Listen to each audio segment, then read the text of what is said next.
বন্ধুরা, সবাইকে শারদীয়া প্রীতি শুভেচ্ছা অভিনন্দন। 2025 সালে দুর্গাপূজা পরিক্রমায় এখন আমি এসে উপস্থিত হয়েছি কাশীপুর লেন সার্বজনীন দুর্গাপূজা মণ্ডপে। 2025 সালে এনারা লীলা মজুমদারের পরে মণ্ডপ নির্মাণ করেছেন। অসাধারণ মণ্ডপ হয়েছে।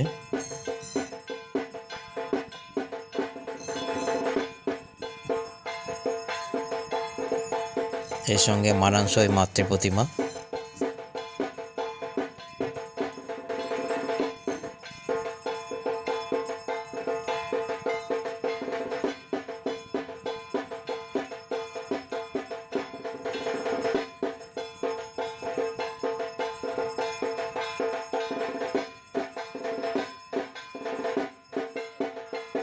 আশা করি ভিডিওটি আপনাদের ভালো লেগেছে। ভালো লাগলে লাইক করে আমাকে জানাবেন।